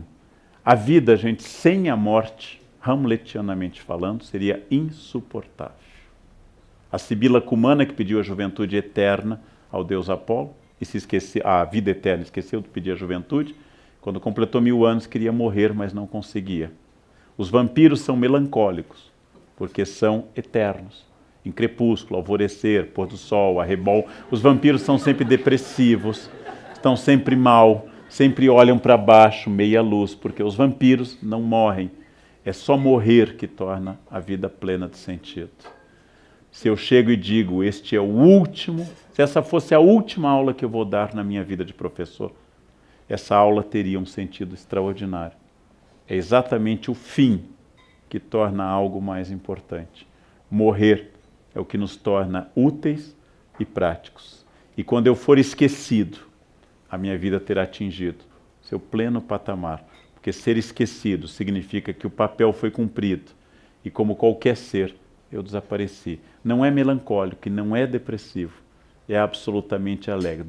Melancólico e depressivo é você querer esconder a idade ou a falência inevitável da vida. Absolutamente inevitável. Outra pergunta?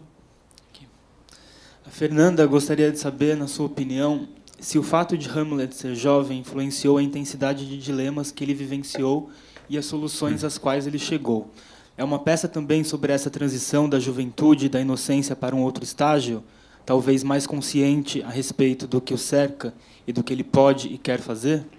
É possível que sim, Fernando, porque Hamlet começa a peça com prováveis 23 anos, segundo se calcula pela questão do Yorick, e termina a peça com 30. E essa mudança é dada 23 para 30, é um adulto e um homem de meia idade no século XVI para o XVII. Quando a média de vida não chegava a 35 anos, 23 era bastante. A questão da juventude é uma questão relativa e a ascensão do jovem é muito recente. Haja vista que na época de Hamlet não há, por exemplo, adolescentes.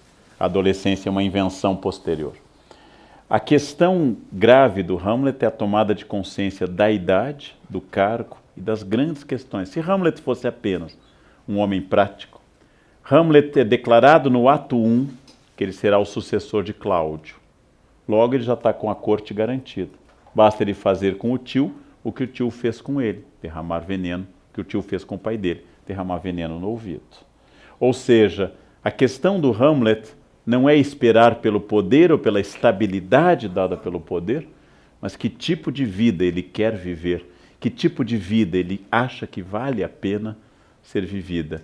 Ou seja, a arte do Hamlet é o exercício da vida e não o objetivo final. E nisso Hamlet se aproxima de um poema épico hindu famoso, Bhagavad Gita, em que a cena mais famosa para os hindus é quando o Deus Krishna aconselha o guerreiro que está querendo não lutar na batalha, e o Deus Krishna, encarnação de Vishnu, diz a ele: você tem que lutar, porque este é o seu sentido.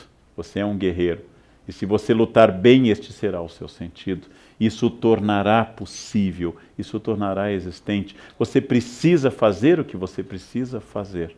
Por isso a Juha se torna um guerreiro bom e modelo de comportamento.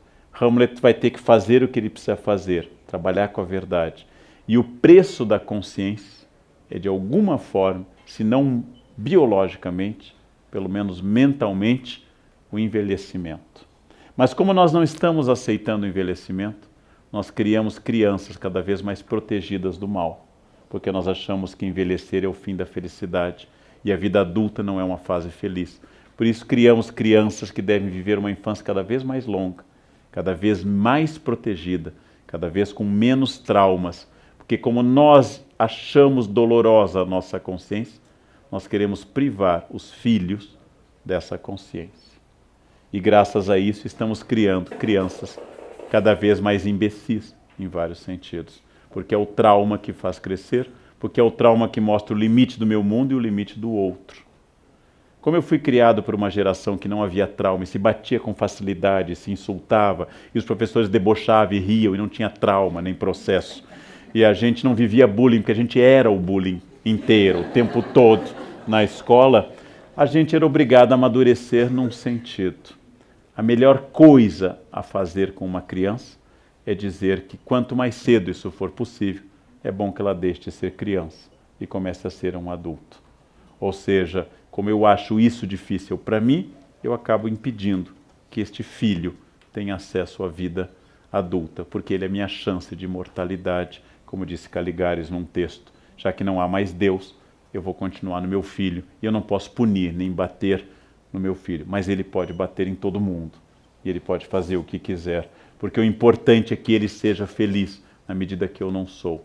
Ora, suponho que uma criança deseje também a felicidade dos pais, e não apenas a sua própria. Outra questão, por favor. Boa noite. Boa noite. Karnal, a minha pergunta é bem específica em relação ao Hamlet e a questão das suas traduções. Por você já ter dito que tem uma experiência profunda com Hamlet, que já releu e leu, eu queria saber, você já citou o Milor, que se gaba de ter feito talvez a melhor tradução de Hamlet, né, nas palavras dele. E eu li um artigo uma vez dizendo que, em relação à sexualidade em Hamlet, porque há relatos até de que essa obra foi censurada, né, em algumas épocas. Eu queria saber como isso se dá, comparando algumas traduções, e como isso é colocado, até por uma questão de algumas obras quererem retratar e puxar para o português do século XV, essa coisa toda. Como que isso se dá em relação ao sexo, né? Bem, Shakespeare é notavelmente... Você fez, na verdade, duas perguntas interessantes. Shakespeare é notavelmente erótico. O baixo corporal é muito presente em Shakespeare. Há uma cena em que o porteiro atende no Macbeth, uma das cenas de maior tensão na peça, porque acabou de ser assassinado o rei da Escócia, e o porteiro atende e faz uma longa explicação sobre os efeitos do álcool sobre a sexualidade. E o porteiro explica que o álcool excita a vontade, mas retira as condições. Ele excita, mas murcha. Ele aumenta, mas faz fracassar. Ele está se referindo, metaforicamente, ao baixo corporal. Há cenas de vulgaridade ímpar em várias peças de Shakespeare, em que o baixo corporal, a tolerância é muito maior do que no século XVIII. Você vai encontrar melhor referência à sexualidade em Shakespeare do que em Racine no XVII, por exemplo. Você fala das traduções, de fato Milor fez uma boa tradução para o teatro. A tradução do Milor é muito boa para quem vai representar. Se você quer ler uma tradução muito boa e não vai representar, a Ana Amélia de Queiroz Carneiro de Mendonça, mãe da Bárbara Eliodora, recém-falecido, faz a melhor tradução para o português, que está contida na edição do Harold Bloom, Hamlet, Poema Ilimitado, e também em outros lugares. A Bárbara Eliodora traduziu quase todas as peças, menos o Hamlet, porque o Hamlet sua mãe tinha traduzido. E a tradução da Ana Amélia é muito boa. Você quer ler uma tradução literal, bilíngue? O professor da USP, John Milton, fez uma excelente tradução. O professor da Unicinos, Elvio Funk, fez uma tradução interlinear. Existem traduções em inglês para o inglês moderno, quando você troca o you por thou e o thou por you, já que no século XVI você é thou e vós é you. Então essa troca ocorreu depois. Você pode, se você preferir, ver um filme como o do Kenneth Branagh, em que o filme é toda a peça, e assistir o filme equivale a ler a peça. A peça completa do Hamlet leva até 5 horas para ser encenada. Por isso que o próprio Shakespeare cortava a peça, para torná-la possível para o teatro. A única pessoa que aumentou esse tempo foi no Teatro Oficina o Zé Celso, que fez um Hamlet ainda maior. O Zé Celso conseguiu aumentar o texto do Hamlet, mas geralmente ele é cortado. Mas naturalmente a tradução às vezes é tão misteriosa, só para lhe dar um exemplo, há 80 anos a primeira grande tradução para o português introduziu uma palavra na peça. Introduziu a palavra vã, quando Hamlet diz: há mais mistérios entre o céu e a terra do que possa imaginar vossa ou sua filosofia. Mas o tradutor introduziu vã. Ficou tão boa essa palavra que quase todos os outros tradutores, inclusive os modernos, mantiveram o vã que não está no original. Fica bonito, vossa vã filosofia. E as pessoas passam a citar uma frase que não é shakespeariana, já que a palavra vain não é muito usada por Shakespeare. O que significa isso? Tradução é datável, tradução tem, vou usar um termo técnico, ela tem entropia, ela perde o sentido original. Tradução tem que ser refeita de tempos em tempos. A melhor coisa a fazer é pegar uma edição bilíngue, como a do John Milton, do Elvio Funk, e começar a comparar linha a linha. E para entender a sutileza do texto. Só para lhe dar um exemplo, podíamos passar a noite aqui. Não se assustem, não passaremos. No último diálogo de Hamlet com Ofélia, em que Polônio a empurra para testar a insanidade dele, ele diz a ela: go to a nunnery, vá para um convento. Só que nunnery, nun, freira, é também no século XVI para o XVII protestante sinônimo de prostíbulo, já que para os protestantes os conventos eram também, criticamente, prostíbulos. Ele está fazendo esse jogo de palavras. Ele faz esse jogo de palavras quando Ofélia pega as flores e começa a entregar a Cláudio. Porque ele vai fazendo jogos de palavras com as flores em inglês. As flores que significam cada uma coisa. Ou seja, o alecrim, o rosmaninho, rosemarino, rosemary, é a planta rosa do mar. E para o mar foi o seu Hamlet, que não voltou. Ela faz jogos de palavras. E aí uma boa edição com notas ajuda caso o inglês do século XVI e XVII ofereça dificuldades. Para consolá-lo, oferece dificuldades para americanos e ingleses também. Como a peça de Camões, El Rei Dom Seleuco, que ninguém mais lê. Essa peça é absolutamente difícil para um lusófono contemporâneo. Uma peça de Sá de Miranda, uma peça mesmo de Gil Vicente, ela é quase impossível para uma pessoa contemporânea, mesmo que ela seja lusófona e aquela peça seja em português. Um poema de Paes Soares de Taveirós é inacessível a nós. Ou seja, é preciso lembrar que a língua é histórica. Então eu recomendaria, você quer representar Milor, você quer ler Ana Amélia de Queiroz, você quer comparar, cotejar a tradução, neste caso as edições bilíngues, você quer ver, porque Hamlet é uma peça, não é uma obra de romance para ser lido como o Quixote de 1605 ou Madame Bovary. Hamlet é uma peça. Logo, convém ver um filme ou vê-lo encenado. Eu adoro ver as encenações.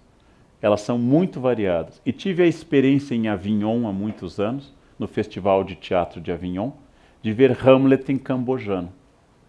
Eu não entendi absolutamente nada.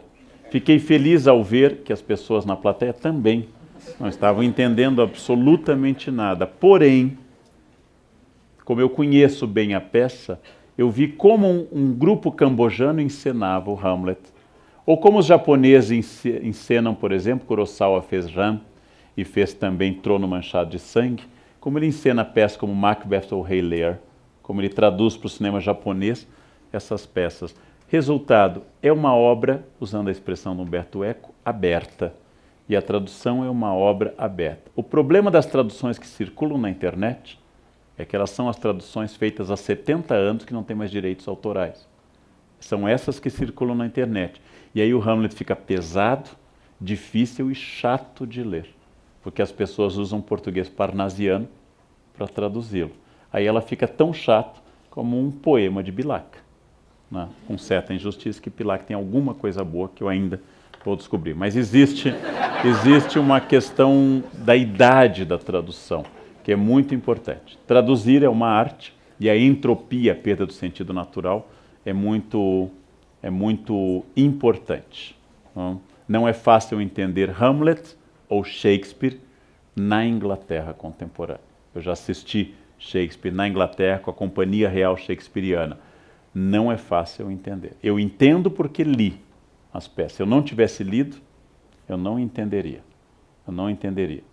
Agora, se você quer ouvir a melhor dicção de todos os tempos para o Hamlet, Laurence Olivier. Este homem é uma aula de dicção. O filme de 48 ganhou o Oscar de melhor filme estrangeiro. É uma aula de dicção. Teatral ainda.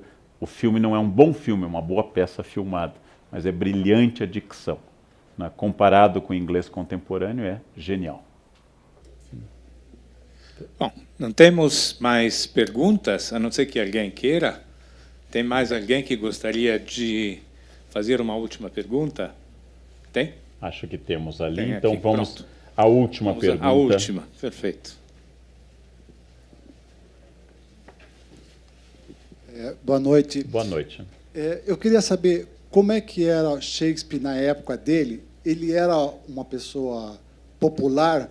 Todo mundo assistia a peça dele?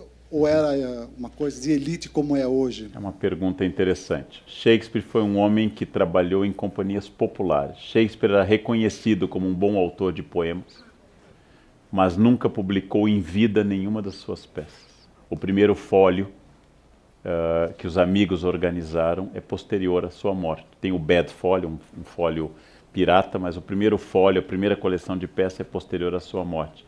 Shakespeare foi um homem conhecido como diretor de peças, como ator e como empresário do mundo teatral. Quando ele morreu, morreu em quase completa obscuridade. Sua única neta faleceu ainda no século XVII e a família de Shakespeare se encerrou. Não há nenhum descendente vivo de William Shakespeare. Ele teve 3 filhos, um filho chamado Hamnet, morreu, eram gêmeos, o Hamnet e a irmã, e sua outra filha teve um filho, e essa neta que morreu no fim do 17 encerrou a genealogia de Shakespeare. Shakespeare deixou para sua esposa a 2ª melhor cama. É muito curioso, está no testamento dele. Deixou a sua esposa a 2ª melhor cama. É uma expressão do século 17. A primeira é a de hóspedes, a segunda é a do casal. Então ele deixou para a esposa a cama do casal. Bonito, romântico, né? Deixou a cama para a esposa. Shakespeare encerrou a sua existência quase totalmente obscuro. Eu não cheguei a desenvolver o que foi perguntado antes. Shakespeare, como todos os autores, foi proibido durante o período puritano, já que durante a Revolução Puritana os teatros todos foram fechados, os bares e os prostíbulos. Todos. Terminada a Revolução Puritana, reino de Carlos II, 1660 em diante, Shakespeare volta a ser encenado fracamente. E no século XVIII, Shakespeare é atacado de todo lado.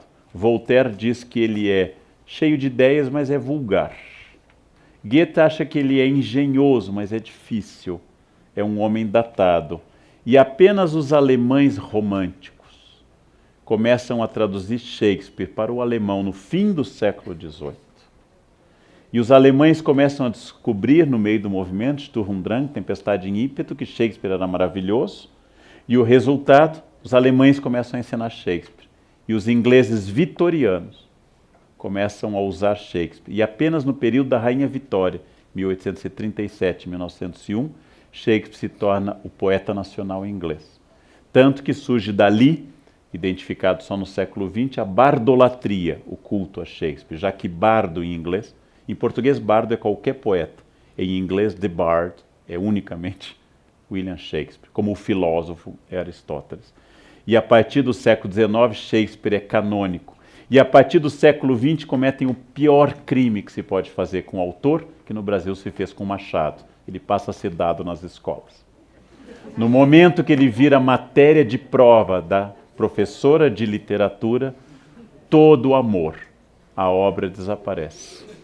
E os ingleses crescem com um ódio profundo daquele autor difícil, enrolado, quando eles têm que dizer na prova sobre Shakespeare. Resultado, ao torná-lo matéria escolar de jovens, em geral despreparados para aquela leitura, Shakespeare foi eliminado. É o mistério de Machado.